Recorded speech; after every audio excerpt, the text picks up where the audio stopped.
सनातन धर्म और वेदों में 4 युगों की मान्यता है।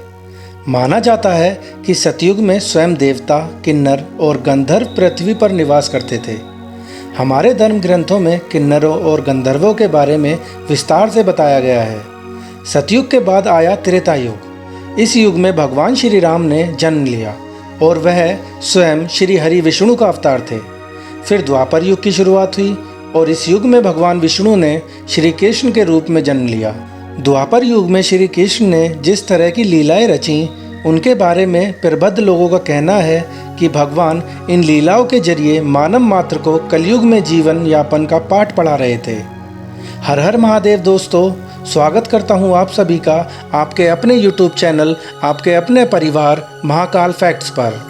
दोस्तों, आपका प्यार देखकर बहुत खुशी होती है। मेरी पिछली वीडियोस में आपने हर हर महादेव की छड़ियाँ इतनी लगा रखी हैं कि मन प्रसन्न हो जाता है। तो दोस्तों, आज भी वीडियो को शुरू करने से पहले मैं चाहूँगा कि एक बार भगवान शिव की आराधना के लिए आप कमेंट बॉक्स में जाएं और हर हर महादेव लिखना बिल्कुल मत भूलना। दोस्तों, शुरू करते हैं आज का ज्ञान। इसलिए विष्णु पुराण में कहा गया है कि कलयुग सबसे अच्छा युग है। कलयुग का कालखंड सबसे छोटा माना गया है और माना जाता है कि कलयुग में भगवान विष्णु का 10वां अवतार होगा, जिसका नाम होगा कल्कि। वर्तमान समय में कलयुग ही चल रहा है।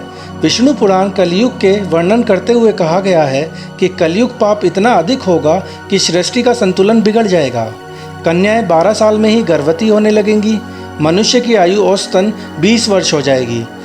लोग जीवन भर की कमाई एक घर बनाने में लगा देंगे। इन सबके बावजूद जब पराशर ऋषि ने सभी देवताओं से पूछा कि सभी युगों में कौन सा युग सबसे बढ़िया है, तो ऋषि ने वेद व्यास जी के कथनों का जिक्र करते हुए समझाया कि सबसे उत्तम कलयुग है। आइए जाने व्यास जी ने विष्णु पुराण में क्यों कहा है कलयुग को धन्य और सबसे उत्तम। श्री देव व्यास जी ने वेदों का वाचन किया और भगवान गणपति ने उनके अनुग्रह पर उन वचनों को लिखित रूप में प्रस्तुत किया। श्री देव व्यास जी को ही वेदों का रचनाकार माना जाता है।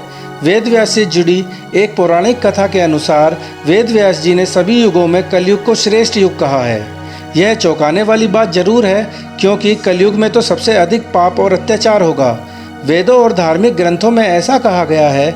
अगर ऐसा हो तो कलयुग सबसे श्रेष्ठ युग कैसे हुआ? विष्णु पुराण में वर्णित एक घटना के अनुसार मुनिजनों और ऋषियों ने साथ चर्चा करते हुए देव व्यास जी से कहते हैं, हे मुनिजन, सभी युगों में कलयुग ही सबसे श्रेष्ठ युग है, क्योंकि 10 वर्ष में जितना व्रत और तप करके कोई मनुष्य सतयुग में पुण्य प्राप्त करता है, त्रेता युग में वही पुण्य 1 साल के तप द्वारा प्राप्त किया जा सकता है। ठीक इसी प्रकार उतना ही पुण्य द्वापर युग में 1 महीने के तप से प्राप्त किया जा सकता है।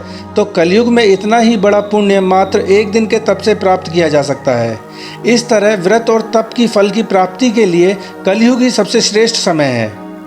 दोस्तों, वेद व्यास जी कहते हैं कि सतयुग में तो कहीं पर पाप ही नहीं था, तो लोग पुण्य कमाते कैसे?